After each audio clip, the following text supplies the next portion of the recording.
Bonjour à tous et à toutes, ici Nicolas de Montréal. On est jeudi le 26 octobre 2017. Il est près de 4 heures de l'après-midi. Je crois avoir terminé ma journée de travail. Mais il se peut tout de même que je reçoive quelques petites choses, mais d'après moi c'est terminé. J'ai eu quand même plusieurs petits travaux à faire aujourd'hui.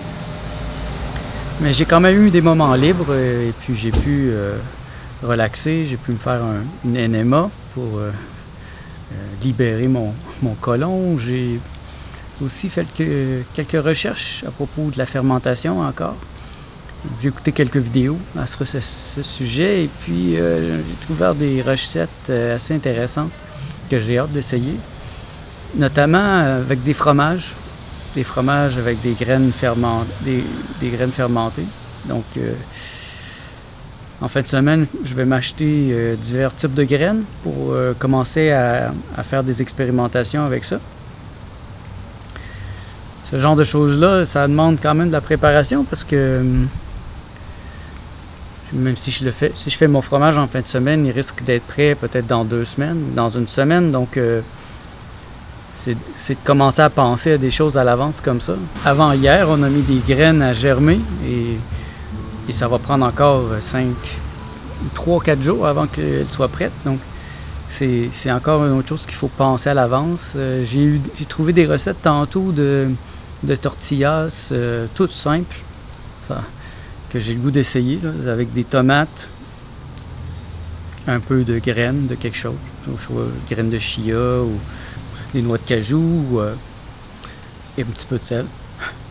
Et ça a l'air que ça donne une consistance très élastique et très facile à travailler. Donc ça, c'est très facile à faire. J'ai le goût de faire ça demain probablement. Je vais faire la recette. Comme ça, j'en aurai en fin de semaine pour Martha et pour moi la semaine prochaine. Justement, ça me fait penser à mon jeûne. C'est une drôle de sensation parce que le jeûne est comme passant au second plan. J'ai même pas l'impression de jeûner présentement. Je n'ai pas faim, j'ai pas de pensée obsessive à propos de la nourriture.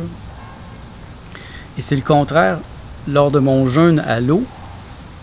J'ai fait un jeûne à l'eau de 24 jours. Le jeûne est toujours au premier plan dans le jeûne à l'eau parce que, premièrement, la faim, elle est là. C'est pas une faim de l'estomac tellement que c'est une faim de saveur. Et quand on fait un jeûne à l'eau, il n'y a pas de saveur, il n'y a rien. La seule saveur que je me permettais, c'était du sel, des thés, des tisanes, mais ça n'a rien à voir avec la nourriture. Donc, vraiment, j'étais obsédé par la nourriture. Je pensais 24 heures sur 24, je rêvais à la nourriture, je devenais fou. Mais là, sur le jeûne au jus, non, vraiment, il n'y a pas cette lassitude parce que d'une certaine manière, le matin quand on fait des jus, mais on touche à la nourriture, on est proche de la nourriture et puis ça ressemble un peu à cuisiner. Donc tout va bien, il me reste quelques jours encore à tenir bon et c'est quand même plus difficile maintenant parce que je vois la fin. Quand il me restait 10 jours, ben c'était très abstrait, mais là, il me reste que 4 jours. Donc, ça va être plus difficile en fin de semaine de résister. Je ne sais pas à quel point je vais résister, mais je vais essayer. En tout cas, je vais faire de mon mieux. Le plus dur, c'est samedi. Le dimanche, généralement, c'est pas très difficile. C'est une journée pluvieuse aujourd'hui, mais mon état d'esprit n'a pas suivi aujourd'hui la température. Je me sens clair, je me sens inspiré.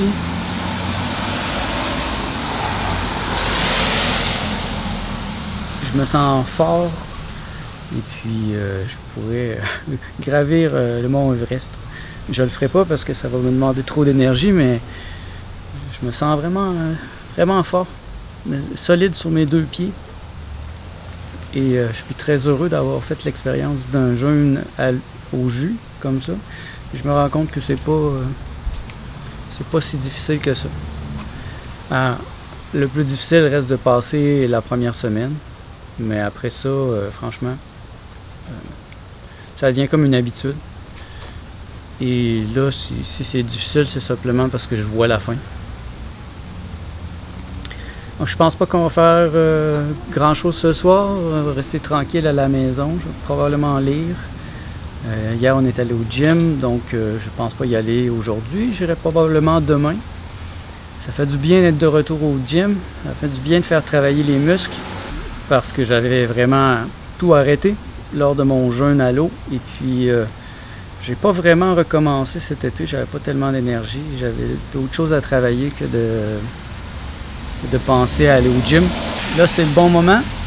Et je vais augmenter la tension de plus en plus pour arriver à un point où ça va vraiment donner des résultats. Cette semaine, j'y vais vraiment tranquille. J'ai quand même mal aux muscles.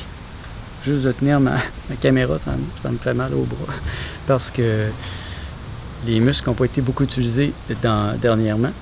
Ce soir, je me promets de continuer à lire le livre de Shelton sur le jeûne. Ça va faire du bien de s'asseoir et de lire. Parce que là, aujourd'hui, bon, j'avais des contrats, après ça j'avais rien, après ça j'avais des contrats, après ça j'avais rien. Donc c'était des petites choses, des fois ça me prend, mettons, 15 minutes. Avec le shooting photo que j'ai fait hier, j'ai aussi fait un court vidéo, 16 secondes. Donc on était dans les ajustements de cette vidéo, et puis bon, c'est pas très long à faire, mais ça me demande un 15 minutes, placer les choses, etc. Donc c'était des petites choses comme ça, là, une petite bannière pour un site web, mais après ça, des corrections. Donc, je suis toujours à recevoir des courriels et à faire des corrections. Entre-temps, ça m'a permis de découvrir une nouvelle chaîne YouTube d'un jeune homme qui fait de la fermentation. Ça m'a beaucoup inspiré. C'est tout simple. Tant qu'on ne l'a pas fait, des fois, ça a l'air très compliqué, mais il suffit de le faire pour voir que c'est pas si compliqué. Donc, la choucroute. Martha adore la choucroute. Elle aimait pas la choucroute que j'achetais dans les magasins.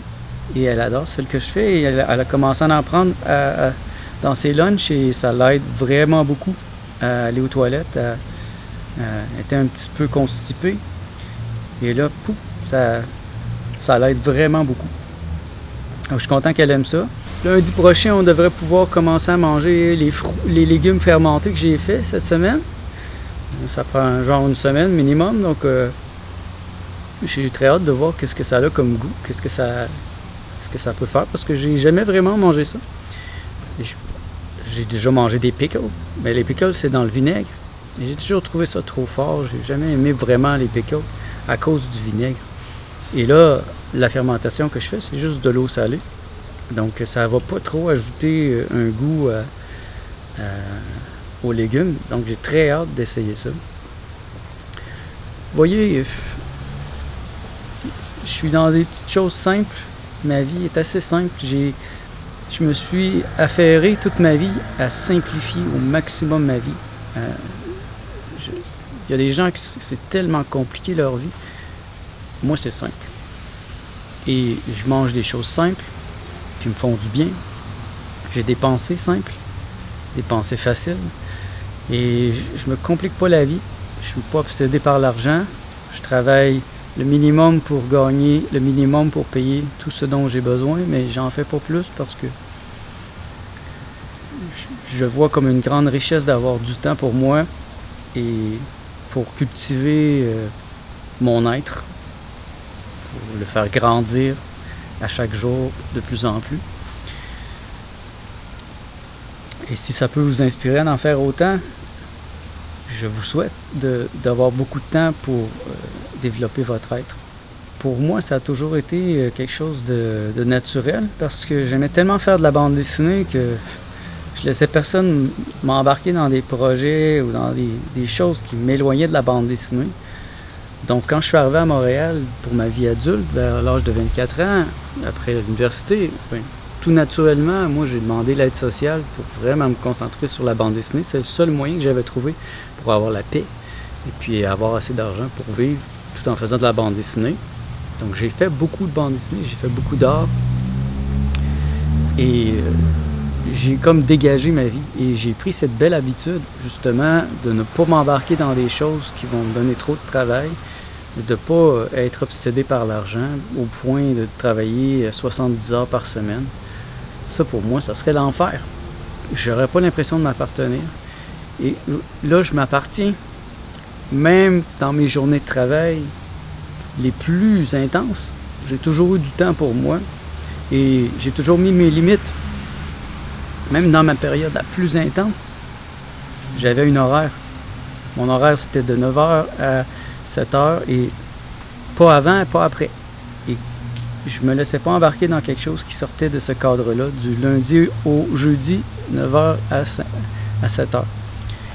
Maintenant, c'est un peu plus tranquille, donc j'ai plus de temps pour moi et j'ai moins besoin de mettre mes limites, mais je les mets quand même.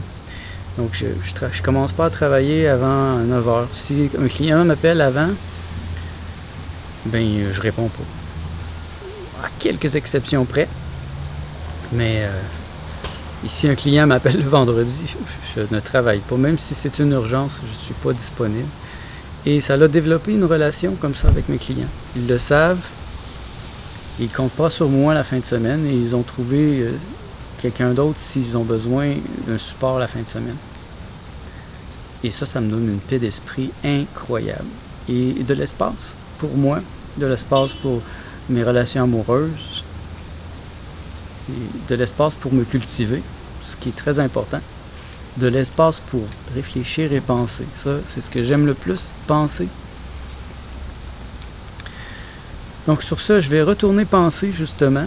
Je vais aller réfléchir à ce que j'ai le goût d'essayer dans les prochaines heures et demain aussi. Demain, j'ai une journée libre, donc je vais probablement faire les tortillas déshydratées. Et ben, merci d'être à l'écoute. Bon, on se revoit demain. Bonne journée.